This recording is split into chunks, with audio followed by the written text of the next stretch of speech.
As a responsible person with growing concerns for your privacy and personal liberty, you want to know where we're headed and what you can do about it. We ask the experts what you need to do to take prudent and responsible action to safeguard your family's wealth and well-being, and what basic first steps will help you to be aware and prepared. ReluctantPreppers.com. Reluctant Preppers provides educational awareness and commentary only. Opinions expressed do not constitute personalized financial advice. Viewers are encouraged to do their own research and seek qualified personal financial consultation before making investment decisions. Welcome back, Reluctant Preppers. We are glad to have this returning guest on. He's a legend among preparedness-minded folks. James Rawles is the founder of survivalblog.com. He's also the author of the Patriot novel series and several books related to family preparedness. James, thanks for joining us once here again on Reluctant Preppers. Thank you so much for having me on.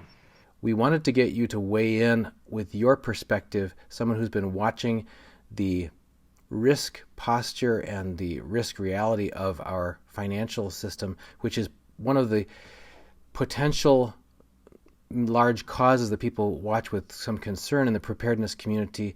As we've entered into this fall season, we've had the Federal Reserve, among other things, taking crisis measures, but making it sound like it's being downpedaled, such as at the end of Q3, they said, well, some banks needed some extra liquidity so they could pay their end of quarter taxes. So we had to do this $75 billion liquidity action one night, and then it happened the next night. Pretty soon it was like, yeah, we're going to be doing this for a while, maybe till early October. No, maybe till November, maybe till January, and this totals up to some astronomical figures when you look at it, and certainly seems.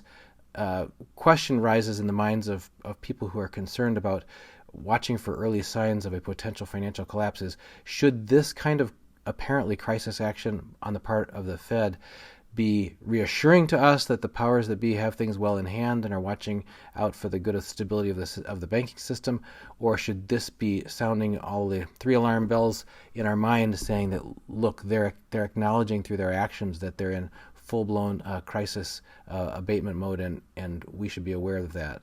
What's your perspective on that? Definitely the latter. We should be quite alarmed at what's going on. The intervention, quite humorously, is not being referred to as quantitative easing, but it's essentially through the repo market doing the same thing as the previous rounds of QE. And I think that it shows in the supposed economic recovery that we have actually a very weak underpinning under our economy, and that the dollar itself is in serious peril as a currency unit, and that the derivatives market, particularly with credit default swaps, is just essentially an enormous bubble that's waiting for a pinprick. The over-the-counter derivatives market is now measured not in the hundreds of trillions, but now quadrillions of dollars, depending on whether you look at it from a gross derivatives standpoint or a notional standpoint. Either way, we're talking about more money than exists in the entire world, and the derivatives market is actually a great mechanism for mitigating risk. And when the economy is running smoothly, it actually is a beautiful and elegant solution to a long-standing problem. The difficulty comes when the economy goes haywire and companies go out of business, and then in any derivatives situation where you have a company and a counterparty, if the counterparty disappears, you're left on the hook for that amount, and we're talking millions, billions, and even trillions of dollars if you get into the credit default swaps that might be hanging out there. So I think that the risk is tremendous. The economy is really falsely inflated to appear to be a strong economy when it really isn't. It's all being driven by credit. The underlying economy, the real economy, has actually been quite weak ever since. You can actually go all the way back to 2001 in terms of when the real instability began. The credit crisis of 2008, 2009 was just the first indicator of that, and the credit blow up that I think is likely to happen in the next couple of years will make the 2008 crisis seem small by comparison. So we should be quite alarmed, and it is high time for people to exit the equities market, get strong on cash, and get particularly strong on precious metals and tangibles, barterable tangibles, because I think the dollar itself as a currency unit is at great risk. And when the next crisis occurs, it's going to, again, make the 2008-2009 crisis seem very small by comparison. We had a couple of viewers' questions that relate directly to the last couple of last topics. In fact, you gave us a rather rich answer, so I'm going to draw on that in several ways. Fire Dude Wriggle says, if we are in fact headed for a financial reset or collapse, which assets will hold value besides precious metals? And then he has a follow-up part. What do you see happening to gold or silver mining stocks held by brokerage houses? So could we take that in two swags? First, what assets will hold value besides precious metals? Let me take the stock part first. Right. The mining stocks have always been much more volatile than the metals themselves. And when there are profits in the mining market, the mining sector, they can be huge. But when there are losses in the mining sector, they can be even more huge and more long-lasting.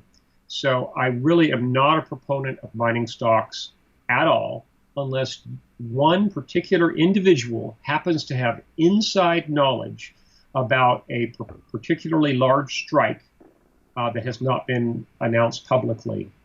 If they have insider knowledge, I'd say from someone who's in the mining industry, who says, well, we've opened up this new mine in Chile or Alaska or wherever, and we know for a fact that we've hit the mother lode. By all means, go ahead and invest in that company. Otherwise, I would avoid mining stocks altogether. Now, getting back to tangible precious metals, I'm a big believer in silver rather than gold. I believe that as a prepper, silver is far more appropriate because it's more appropriate for barter transactions. As I mentioned to you in a previous interview, gold is actually too compact a form of wealth for practical barter, unless it's a major purchase, like a house or a vehicle, say, for example. If you're buying with gold in a barter transaction, you're probably going to end up losing purchasing power because gold is not, it can be divided with a cold chisel, but it's really not as practical as silver for day-to-day barter. So the other part of that was, what other assets besides precious metals do you see holding value? Well, I'm a big believer in practical tools, and in particular, firearms are my favorite practical tangible to invest in. There, of course, are legislative risks that are on the horizon, and that's one of the reasons that I've been hedging out of ARs, which I was hedged into very heavily, and AR stripped lowers, for example. I'm in the process of selling off most of my extra ARs and AR lowers and buying pre-1899 cartridge guns. And in particular, what I'm buying, I'm finding the best or most reasonable prices and the best expectation of gain and practicality from a prepper standpoint with two different rifles. One is the Swiss model 1896/11, which was a pre-1899 Swiss straight pull service rifle that looks a lot like it was designed by Schmidt and Rubin, And it looks a lot like the later K31 carbine, but it's a full-length rifle. And if you find one with a serial number below 236,000, you have one that was made in or before 1898, and that's legally antique. But the beauty of that particular model is, unlike the older Schmidt-Rubens, like the Model 1889, the Model 1896-11 can shoot the modern high-pressure cartridge that was made in large quantity for the K31. So it's a very practical rifle. It's a deer class cartridge. It's fairly flat shooting. Ballistically, it's very close to .308 Winchester. But yet, here you have a fast shooting, quite accurate rifle that's not considered a firearm under federal law. So if we get into a situation where we have nationwide gun registration, or, as is very likely within the next year or two, a situation where they do away with private party sales. Currently, there are private party sales available in 37 of the 50 states. If we have what the Democrats euphemistically refer to as universal background checks, that is actually a ban on private party sales. You will no longer be able to buy and sell guns with your neighbors, or even gift one to your niece or nephew. There will no longer be newspaper ads for guns locally. It'll basically ruin gun shows as we now know them. But the side benefit, really, to this, and it's kind of an unintended consequence, is that pre-1899 guns will very likely continue to be exempt under federal law, because the 1898 threshold has been set ever since 1968 with the passage of the Gun Control Act of 1968. So the number of those guns keeps diminishing over the years.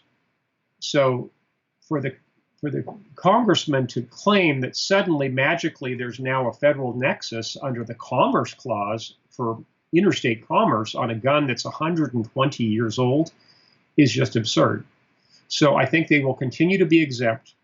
If we do have a ban on private party sales in this country, I predict that the price of pre-1899 cartridge guns is going to double and then probably triple or even quadruple within 10 years. And there's not many investments that I can think of where you're going to have a 200, 300, 400% profit that's almost guaranteed. But with pre-1899 guns, I think it's very likely. Again, you want to buy practical guns from the 1890s for which cartridges are commonly available, still factory made, and that would be things like the Schmidt-Rubin straight pull. Again, it's got to be a model 1896/11 with a serial number below 236,000. Or, for example, any of the Mausers, the model 1894 or the model 1895 Chilean, that were made by a company called Ludwig Loewe, Loewe, in Berlin, such as the Brazilian model 1894 or the Spanish model 1893 or 95, or the Chilean model 1895, which is actually quite common. But again, it's got to be one that's marked Loewe Berlin or Loewe Berlin in the case of the Brazilian ones. If it's marked Loewe, Loewe, on the side, you're absolutely sure that gun is pre-1899 because the Ludwig Loewe company went out of business in 1897 when it became part of what's now known, was later known as DWM. In fact, I think that company existed all the way up until World War II, and I'm not sure how. Later, I think got bought out by the new Mauser concern. But so any of the Schmidt-Rubens, any Swedish Mauser that's dated 1898 or earlier, right on the receiver ring. Any of the Spanish Mausers, that's like the Oviedo Mausers, they're very scarce, but dated 1898 or earlier on the receiver ring. Any Mauser that's marked Ludwig Loewe, the Schmidt-Rubin model 1896/11, any of those would be perfectly capable rifles, even by modern standards.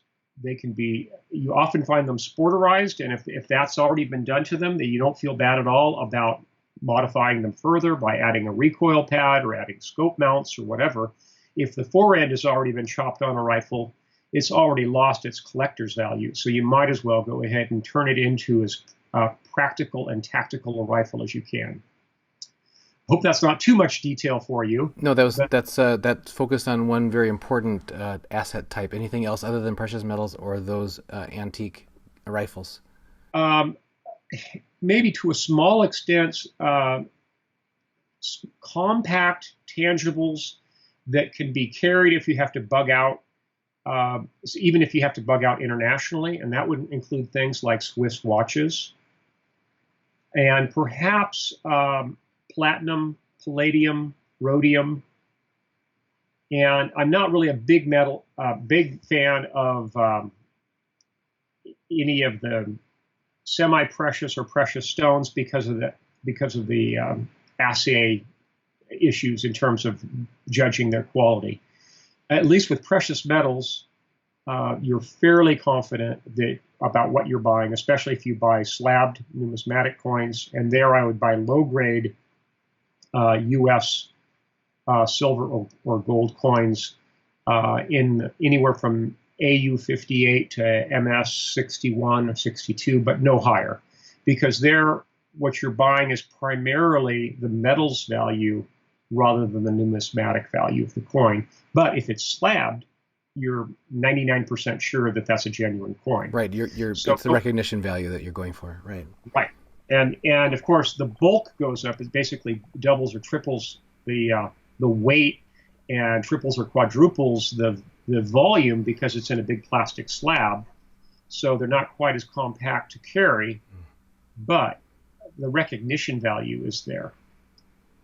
The next question is related, but I'll give you a free pass on this one. You can either decline or you can say, look, we know, we recognize this is just looking into a crystal ball, but we do value what people's thought process is.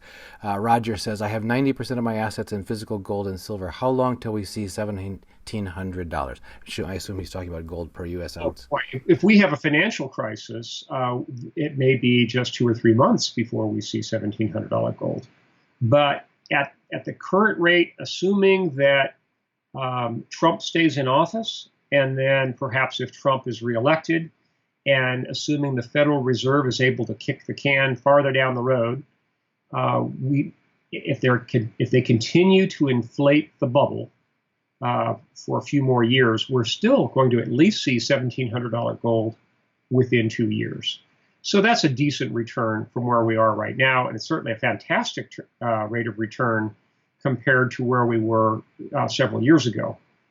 I was a proponent of silver when it was $5.31 an ounce back in 2005. That was 2003. There's definitely still a lot of room for the gold bull to run. And I think silver is actually going to outperform gold because the market is out of whack in terms of the gold to silver ratio, and I think it's going to eventually correct itself. If for no other reason, then silver is being used up industrially, whereas gold is mainly being recovered in industrial processes. So in the long run, I think we're going to see a gold to silver ratio of around 15 to 1. 15 ounces of silver to buy 1 ounce of gold. That's a big change from where we are right now in 80 plus to 1. Yeah, and then here I'm talking 20 years out. But even just a few years out, we've already seen some correction. It got as high as 98 to 1, which was just insane. And where are we now? In the 80s to 1. But I think within another couple of years, we'll probably be perhaps below 75 to 1. So there's going to be a gain just in terms of the gold to silver ratio, not to mention a overall market gain of both silver and gold. I'm also a proponent of rhodium, but folks kind of missed the boat on that one. I was recommending rhodium when it was $800 an ounce. It's now $3,000 an ounce. So folks have kind of missed the boat on that one. That was 2 years ago. I was recommending rhodium when it was at that level. But I also believe that platinum is undervalued, but that's with a big but. and that is platinum is more of an industrial metal. And if we see a deep recession or a global depression, it may take even longer for platinum to recover than gold. Do you see any reason to suspect that platinum may struggle due to the electric economy and electric vehicles not needing catalytic converters as a catalyst that it has been used in the past? Well, I think there's always going to be a lot of uses for platinum. And it's in the electronics world and in the battery world, it's one of the more compact metals. There's a lot of people talking about lithium right now. Well, that's all well and good. But lithium is bought by the metric ton, okay? It's not really a precious metal. It's an industrial base metal, really, when you come right down to it. Well, I shouldn't say base because it's actually in the noble, semi-noble metals group. But I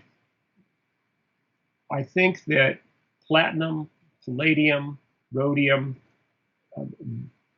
if I was going to go at the more exotic end of the gold or the platinum metals group, I would stick with those.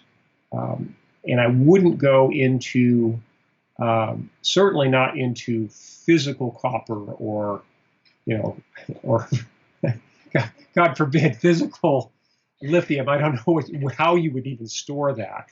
But again, to backtrack a bit, I really think silver is the place where most people ought to be, especially anyone who's prepper oriented, because it's more recognizable. Granted, it's not as compact for a bug out situation, but it's far more practical for barter. Back on the preparedness concern, Tom Lee asks, what state in the U.S. offers a good balance of personal freedom, low property taxes, low property prices, and is suitable for partial self-sufficiency? I would say Idaho has got to be the top of my list, with Montana being a very close second. Idaho actually has twice the population density of Montana, and it has higher property taxes than a lot of Montana. Idaho also has a sales tax, but and Montana doesn't, so there's an advantage there. The personal income tax is actually slightly higher in Idaho than Montana, but both states offer fairly long growing seasons, at least if you're talking about Montana west of the Great Divide. I don't recommend east of the Divide for two reasons.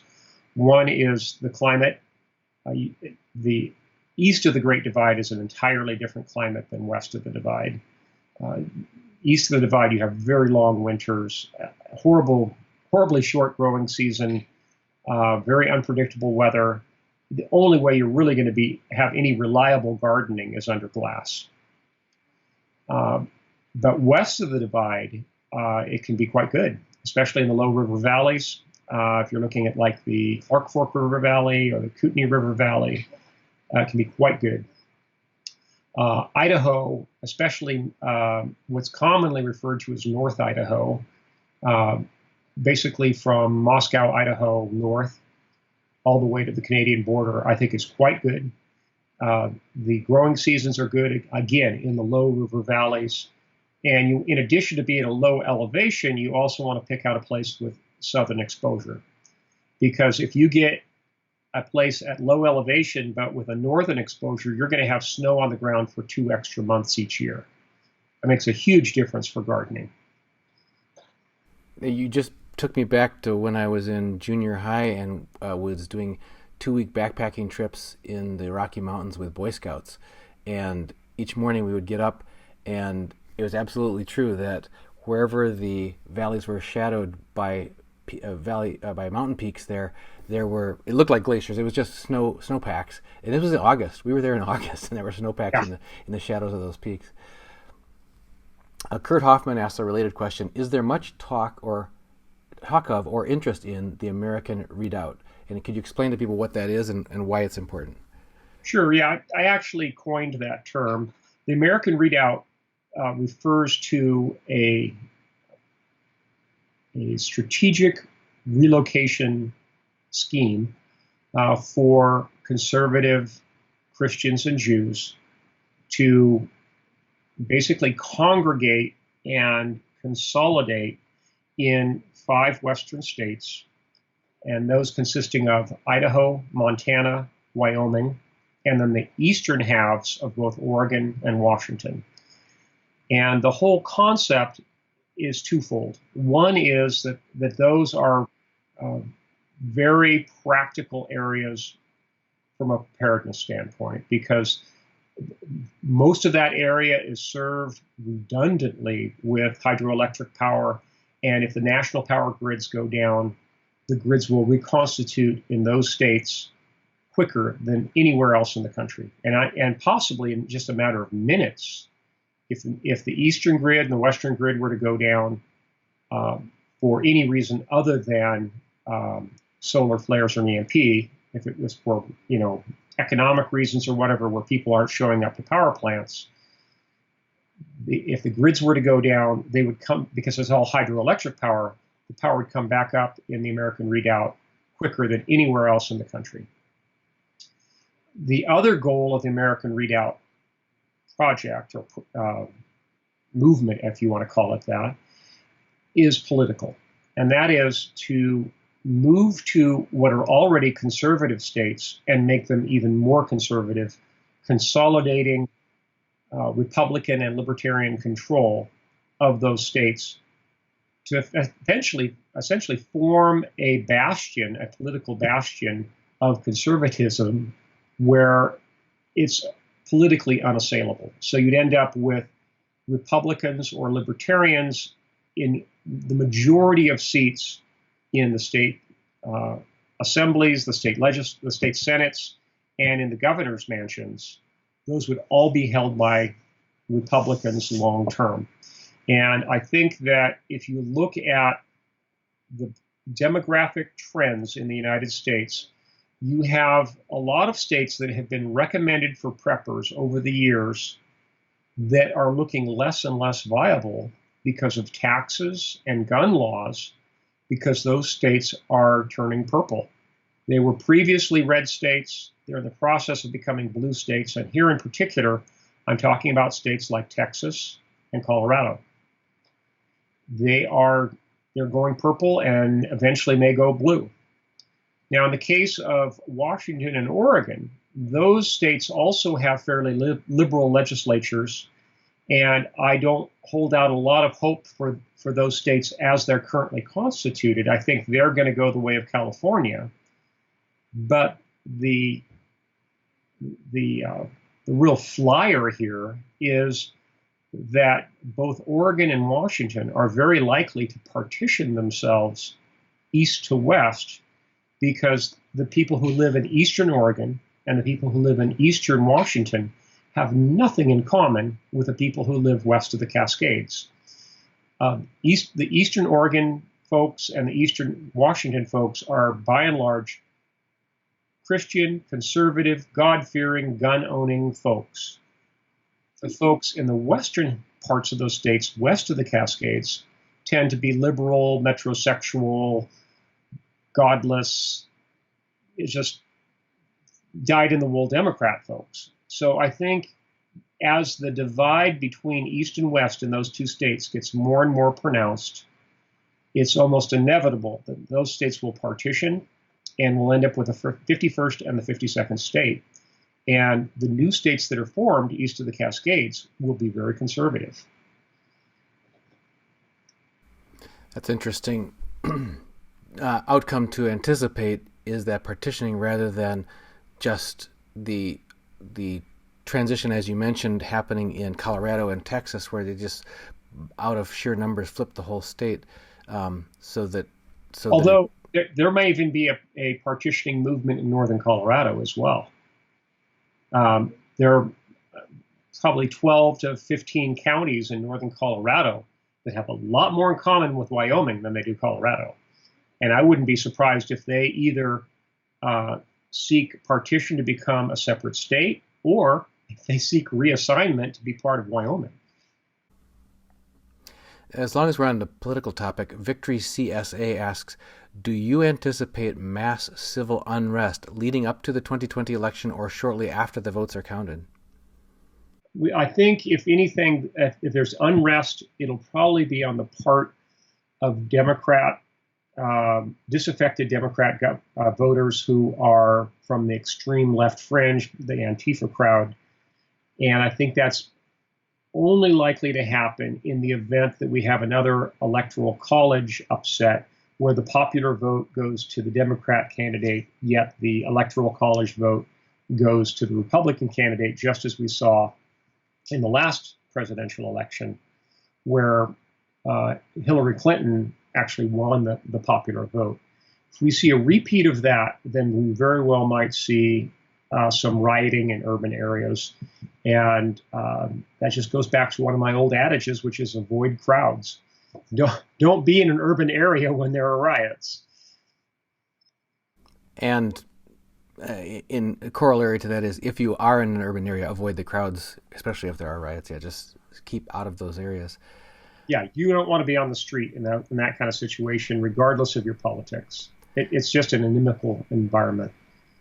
Related question is, we've heard not that long ago exposés in the public eye about the claim that Facebook or Google were delivering votes to one candidate or the other during the last election cycle. Do we have reason to believe that there's widespread voter fraud is not going to continue? And when you talk about the popular election being a potential, the popular vote being a potential factor that could lead to unrest, isn't the controversy around how accurate the popular vote how it actually reflects the people? Yeah, that can be an issue. I don't have so much a doubt about electronic voting machines as a lot of people do. My doubts are about vote steering on behalf of the social media companies and the search engine companies. Google is definitely radically biased. In fact, the recent videos that have come out from Project Veritas have proven that beyond a shadow of a doubt. They're horribly biased. They're trying to steer voters. They're deranking search queries. They are deranking websites. They are demonetizing websites. They are shadow banning websites. My own site's been shadow banned, for example. And I've been deranked as well. I think it's only going to get worse as we get closer to the election. And I think a lot of other companies are going to jump on board. And some of them may kind of come out of the blue and unexpectedly. And one of those that I think that is going to get very political between now and the 2020 election is Amazon.com. And I think the way they're going to do that is by demonetizing anyone who is in the Amazon Associates program. And that's a program that Amazon has where if you mention a book title in your blog with a link back to Amazon, you earn a commission. In fact, I'm in that program, have been for many years. At this point, I'm expecting the other shoe to drop sometime in the next 12, 14 months, where they're just going to cut off anyone who's a conservative, a libertarian, outspoken Christian, or just anyone who is an outspoken proponent of Donald Trump and company. So the tech conspiracy, and I don't use that term lightly, it truly is a conspiracy because they are conspiring together to make this happen. The tech left, as I call them, is going to conspire to throw this election. But with unless Trump is run out on a rail with a contrived impeachment, or unless the economy crashes and then they try to turn Trump into another Herbert Hoover, I think that Trump is actually going to have a landslide victory, even despite the best efforts of all the tech left.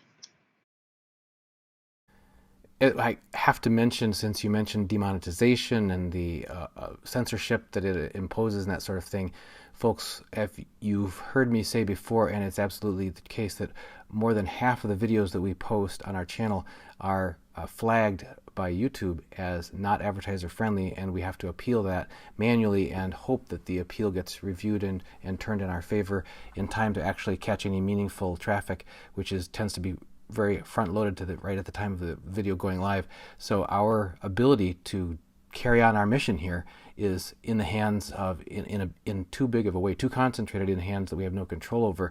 But you can help directly there by going to patreon.com/reluctantpreppers and becoming a individual supporter of Reluctant Preppers, and that helps us to get independent of that corporate media control. So that just came to me because of what you talked about, the reality that's facing many people who are liberty-minded. Yes. Oh, and in addition to, I mentioned Amazon, the other two companies that I think that might get political between now and the election are PayPal and Patreon. So anyone who's dependent on cash transfers through either of those two systems had better get busy and find alternate platforms, and just have an absolute worst case scenario backup plan, which would be appeals to have people send physical cash, postage stamps, Bitcoin, or whatever, because I think we may see the slats kicked out from underneath us between now and the election. Again, I think they're going to pull out all the stops and try to silence as many people on the right as possible between now and the election. This next question is related. Roy Lowry asks, does James see an economic collapse coming by the end of 2020? Perhaps. And a lot of that is, of course, political, because right now the powers that be, including the banking cartel that really runs this country, if you think Congress runs this country, you're fooling yourself. If the banksters want to crash the economy for political reasons, because if they want to see a different guy at the helm in the White House, if they conspire to crash the economy, make Donald Trump look bad, and make sure that they get their hand-picked replacement in, they can make that happen. And all they have to do at this point is move interest rates 0.75%. That's all. Because we have been on a credit bubble-driven economy since 2008. It's really a false prosperity. And it's all been created with easy money. And the quickest way to cut off easy money is simply to manipulate interest rates. And I think that if they develop an evil eye toward Donald Trump and Pence, they could make that happen very quickly. And just look at the timing of it. If you see it happen just before the Iowa primaries, then we'll know that the fix is in. Yeah, we had Rob Kirby, proprietary analyst, on our channel several times, and he's mentioned that it wouldn't even have to be an overt action as you're describing. It could be just, he says, the Exchange Stabilization Fund just wouldn't have to show up for work one day, and that's right. the invisible hand that's been supporting the markets being withdrawn, nature will take its course. Gravity will be reasserted. So. Yeah, and there's so many ways that can be manipulated very, very easily, and very, these are opaque markets, especially if you look in the OTC derivatives world. You look at the Forex, you look at the COMEX, you look at the various futures markets.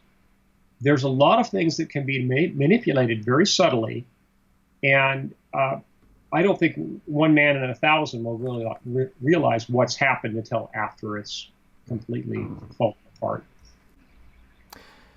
There's been a couple of questions about your writing, and this one actually reaches back to your past writings to ask how things have played out relative to how you saw them from that vantage point. John Galt says, being a walking mailman, I can listen to audiobooks for 6 hours every day.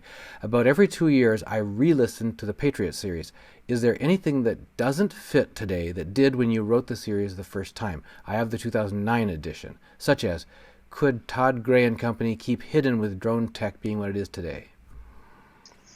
I think that if people make a conscious effort at lowering their profile, then yeah, someone like Todd Gray could pretty well drop off the radar.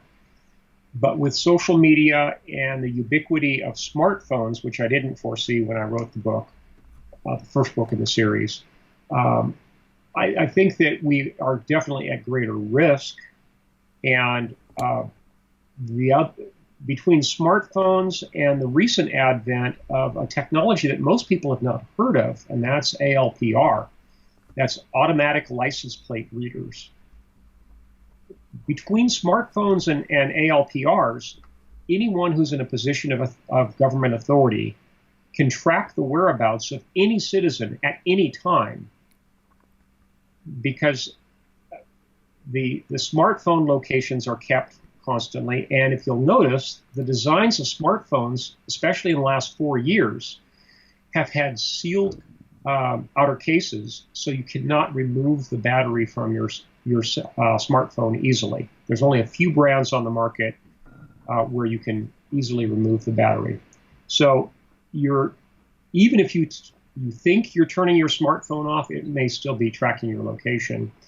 And with ALPR technology, basically anytime you move anywhere, unless you're getting a ride from someone, you're being tracked. So the surveillance state is here, folks. And we just have to live with that, unfortunately, because we're not going to argue our way out of it with the current Congress and the current courts. Speaking of technology advancements, can you, and maybe I don't mean to shortcut you, because if you've got other aspects that you wanted to talk about in the book, is 5G technology. We recently attended the Red Pill Expo conference in Hartford, Connecticut, and there's another one coming up next month, actually in November. And there was a couple of presentations talking about the at least unproven safety of 5G from a biological standpoint by a doctor, et cetera. But can you talk to us about what you're aware of from your research and what concerns you have about 5G, whether you think there's anything that it does to help the common person, or if you think it's something people need to be actually taking actions to be resisting? Well, I have really mixed feelings about the whole thing, because the wavelength of 5G is not radically different than a lot of other communication systems that are out there. What concerns me is the signal density of 5G. Because it's at a shorter wavelength, it actually has to have cell phone towers more closely spaced together than the old 3G, 4G networks. That has two different potential effects for people who are preppers. One is that if you're currently in an area that is served by cell phones, odds are you're going to end up inside of 5G coverage unless you're in a rural area. Then I think there'll be about a 5 to 10 year lag before 5G catches up. And if you're currently in the 4G world, out in the outer suburbs or rural country, you're going to continue to be 4G, whereas the cities go 5G. The other potential issue for preppers is if you are living in a very rural, very remote area that's not currently served by cell phones at all, they're not going to be relocating 4G equipment out where you are. It's going to be completely retired. So the chances of you coming under 5G are actually smaller than you eventually coming under 4G if 4G were to stick around, because of the shorter propagation distance. So for those who already live in the hinterboonies, you can pat yourself on the back, because odds are 5G is not going to catch up to you. Interesting.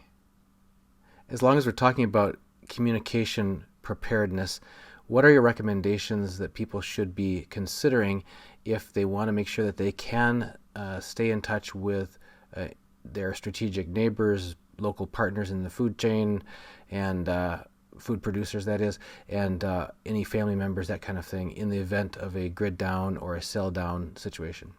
For short-range communications, I recommend three different systems. One would be MERS brand or MERS band radios.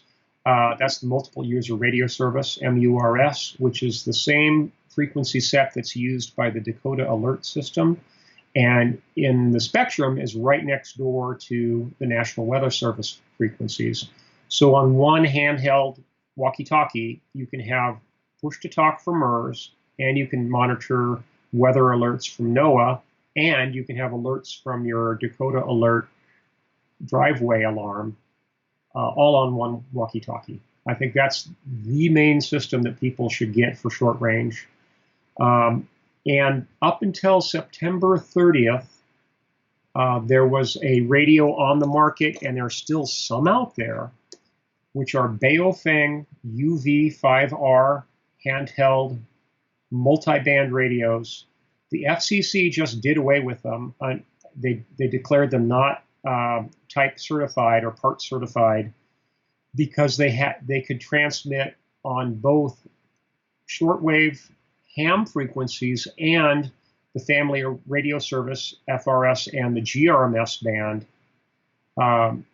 They didn't want to have the capability to transmit in both such a wide range of frequencies because they didn't want unlicensed people transmitting on the ham bands. And that federal ruling had the full support of the ham community because they were tired of hearing people accidentally hit the siren feature on their Baofeng radios and make a horrible screech on the ham bands. But again, it's the Baofeng. It's BAOFENG. The model number is UV Uniform Victor 5R, 5 Romeo, UV5R. Those radios are under $30 each. They're essentially a 5-watt handheld radio. It covers all of the ham VHF bands, like the 2-meter band, which is the one that has all the nice repeaters, as well as FRS and GRMS. I highly recommend that folks, if you go to my website and just search on UV5R and click on any of the links, excuse me, I have links there back to Amazon where people can still order these radios. You can buy literally a 6-pack of these handheld radios with antennas, with charging stands and batteries, 6-pack for $180. That's like buying one, or not even one, normal 2-meter handheld handy-talkie. You can get a 6-pack of these radios. Granted, their quality is not the best. They are not weatherproof. If you're gonna carry one out in the field, you're gonna have to carry it in a Ziploc bag. They're not the best radios, but in terms of bang for the buck, if someone doesn't have a 6-pack of these radios, they're way behind the power curve. Again, they just banned them as of September 30th, but there's still some on the market. Technically, they're not supposed to be sold or advertised for sale after September 30th, but there's still a lot out there. I think Amazon is dragging their feet because they're making a lot of money on them right now until those but there certainly won't be any more imported. So if we were to have the same conversation in October of 2020, we'll probably be looking back and saying, oh boy, I wish I'd bought 3 dozen of those, right? Because they'll probably, on the secondary black market, will probably be going for $80 to $100 a piece. So it's the modern equivalent of the 1898 rifles. Okay. Yeah. So a couple more things on communications. Also want to mention just plain old CB radio. Try to find used CB radios that have single sideband capability. And make sure that you're not buying one that has burned out finals. You want one that's a good working radio, but that has either 23 channel or 40 channel with upper and lower sideband. And then if you can afford it, I would also recommend getting a good ham rig that'll run on 12 volts in the HF band, and that's your long haul communications even without repeaters, because that uses skywave communications. You can literally talk around the world on HF. And if you get a rig that runs on 12 volts, and a lot of them, the compact HF rigs were designed to also mount in cars, so their main input in the back is 12 volts. In fact, you have to run a 12-volt power supply off to the side if you can run them on 120 volts. If it's set up for 12 volts, that means you can run it off your off-grid power system. So something like a Kenwood 780S, for example, or a 680S, I think would be a really good, just bomb-proof 1990s kind of technology, a little bit less susceptible to EMP, and just a rig that'll last someone years and years and years. And of course, they've dropped the code test from all the different license classes, so you can get a no-code technician license for what, $15, $20. By all means, folks, go ahead, because if nothing else, you're going to want the peace of mind to be able to talk long distances, to be able to keep track of your relatives that are in other states. If we have a grid down collapse and the phone systems go down and the internet goes down, people are going to have a very high anxiety level if they don't know what's going on with their relatives. That's very helpful. JR reminds us, this question reminds me, you took us in your discussion of states all the way up to the northern tip of Idaho, touching Canada. So this says, take one more step. How does Canada play into all the uncertainties in the U.S. financially, socially, and economically? Well, in the event of an economic collapse in the states, I think Canada will collapse simultaneously.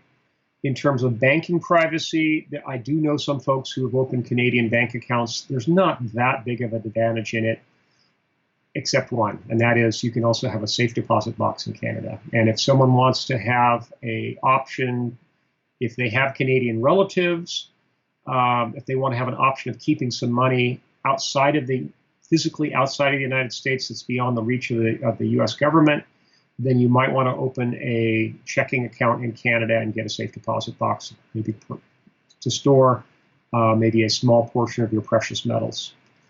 And then in terms of social issues, in the Western United States, I don't think it's going to be Canada isn't going to have all that big of an impact, other than maybe as an escape valve for a lot of people coming out of Seattle. The population density of Western Canada is so low that I don't think there's going to be a lot of interplay between Canada and the United States in the event of collapse. And in fact, we may see both the Canadian and the Mexican borders pretty well sealed off. And as things developed, as we see an economic collapse roll out, in places like Vermont, say, for example, where although a lot of Eastern preppers have bought retreats in Vermont, you've got Montreal, Canada, just 50 miles away with a huge population.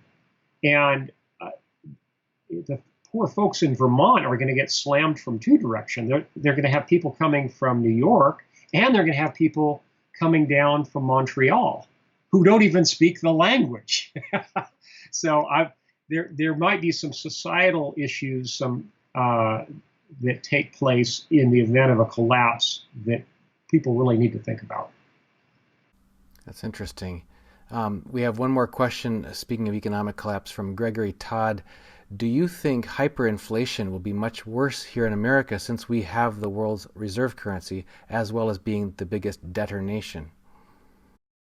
Yes, I think we could have hyperinflation, and if the international bankers want to work their way out of this situation, they could end up with multiple gains by crashing the value of the dollar on the Forex, allowing inflation to gallop into the double digits or maybe even triple digits if they think they can control that wild stallion. Because I think in the long run, they want to institute a global electronic currency. It will be essentially like Bitcoin, but with full transparency, because they want to be able to track and tax every transaction. At the same time they roll out a global currency unit, they will also ban all cryptocurrencies because, like any other government, they don't like competition. So they will try to clamp down on cryptos at the same time they roll out this.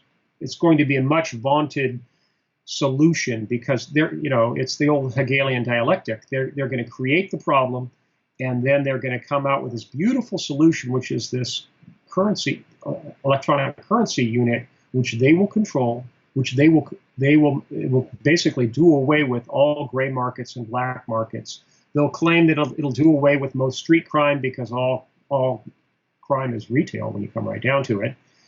And they will try to roll this out as a much vaunted solution to the dollar crisis or whatever they're going to call it, where they'll end up with multiple gains. They'll end up with a whole new tax base. They'll end up with more control, and they will end up being able to, in terms of social control. You think things are bad in China right now with social credit scores. Just wait until we have no more paper currency, and you have governments able to zero out someone's bank account at the flip of a switch or touch of a keyboard. It's the ultimate in control. How do you see the lack of our cashless society combined with the potential of negative interest rates affecting the ordinary person, wage earner, saver? Oh boy, that's very difficult to predict. I think if anything, once they've instituted an electronic currency, the other advantage is they can inflate or deflate at will very quickly. And in the case of paper currencies, they're always playing catch up, and especially with coinage, with seigniorage, it's total catch up. Like right now we have pennies and nickels, which are in an absurd situation. With a new electronic currency, they could deflate, they could go to negative interest rates, where basically they have a captive audience because everyone will be quick to do any kind of business. There will be no more cash economy. It'll all be cashless, all electronic. Everyone will be forced to be in the system, so everyone is going to be at the mercy of the system. And if they want to inflate it 20% a year, tough luck. If they want to institute currency controls where you can't electronically move currency out of the country, tough luck. If they want to go to negative interest rates and basically tap into everyone's accounts day by day, month by month, incrementally, it's basically a whole new tax revenue stream that they will have created that no one can stop. And if anybody speaks up about it, there goes your social credit score and your accounts are zeroed out and you become an unperson. In the face of that kind of a specter, where does a prepper who's got some physical silver, for example, on the side, what does life look like in that world for people who want to get by and still maintain their privacy and their liberty? It's going to be expensive because you're basically going to be paying for continued privacy because you're going to have to parlay with neighbors who are in the system while you stay out of the system.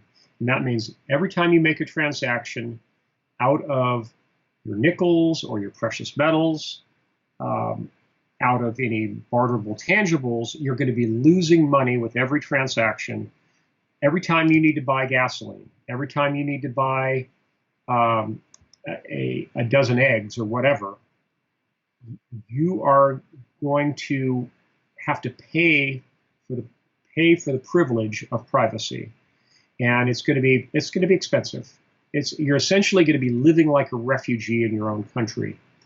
And if you look at the history of the 20th century, if you look at folks who were fleeing Nazi Germany, for example, getting themselves all the way from Germany, often through North Africa or through the Middle East, or even through some made it to the United States by way of the Orient, going through India and China. It was always an expensive proposition. And you were always at the mercy of unscrupulous people who were doing things like currency trading. And you always ended up losing on every transaction. for folks who have precious metals, granted, the alternative, which is to be in the system and at the mercy of the system, is not enviable. But if you're holding precious metals and you're expecting to barter with people who are in the system, the electronic system, expect to lose money on every transaction. Man, we've got to get into this topic more next time. I see that we're out of time because you just opened up a whole new can of worms. Because wow, we've had people on talking about you can't, like, as a sovereign nation, you can't go to like a gold-backed currency until you balance your trade, because otherwise you'll bleed yourself dry of your precious metals. And that you raise that specter for a prepper. If you are relying on your source of physical precious metals to carry you through from a barter standpoint, you've got to balance your trade. In other words, you've got to come up with things of value that people would be willing to pay you precious metals for. But then you also brought up the thing about you're going to be losing because of this black market arbitrage that people are going to extort basically from you because you're outside the system. And we already have that today in a sense.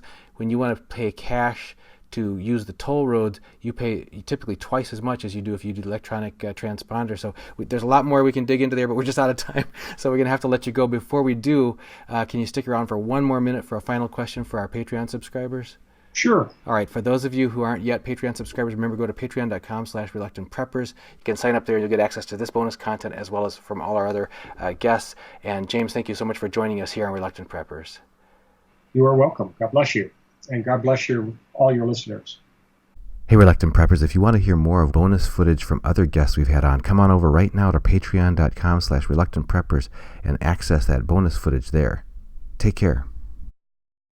With surprising new concerns expressed about Dunnigan's changing hairstyle, one viewer even commented that hair is dyed, fried, and laid to the side.